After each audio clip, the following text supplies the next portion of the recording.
because, as you said in your statement, recognition of a Palestinian state does require the final status issues to be resolved and also has to meet the criteria, as you just said.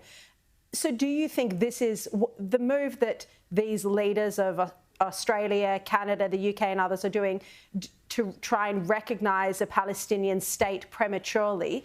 Do you think this is in breach of international law? Well, I think it just ignores international law, and if you ignore it, it's in breach. The answer has to be yes. And the truth is that you can't, as an act of political expediency, recognise a country. And when you look back on the history, I mean, I, as Prime Minister, was involved in a very, very serious attempt, along with a lot of other countries and Prime Ministers, to bring about a settlement between Israel and the Palestinians. We got very close, but in the end, the people who pulled the plug on the process were the Palestinians, wasn't the Israelis. I mean, I remember going to Ramallah as Prime Minister, and when Yasser Arafat was there, and I inspected his guard of honour. I remember the occasion vividly, and in the end, he balked. And I was told by Bill Clinton's now deceased National Security Advisor at the time, Sandy Berger, that right at the end at Camp David, he stood over Arafat and the Israeli Prime Minister and said, "You've got to sign this. This is everything you're asked for." And in the end, Arafat said no. And why? Because Arafat was scared that the extremists, and he was pretty extreme, wouldn't accept it. Now, you've got to take risks for peace.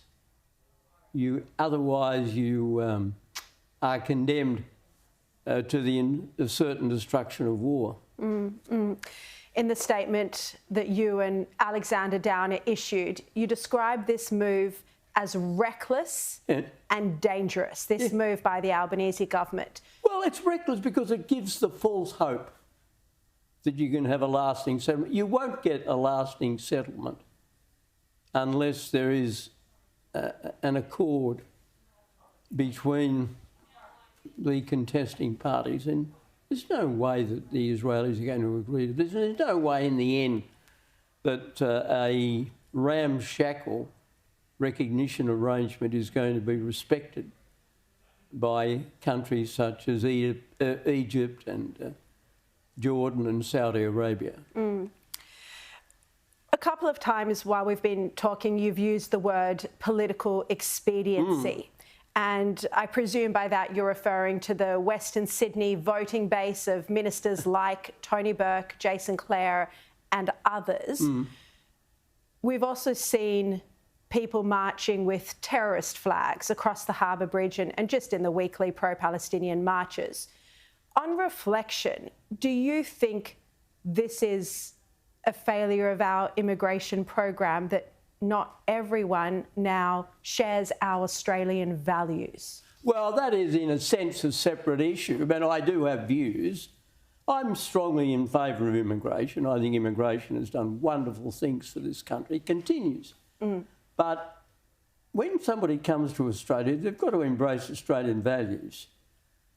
And it doesn't mean to say they all have to vote Liberal or Labor or Green or whatever. It just means that they have to embrace the democratic system in this country. And I do think that we have made the mistake of emphasising the tribalism of multiculturalism rather than the benefits of what you might call an inclusive, integrated society.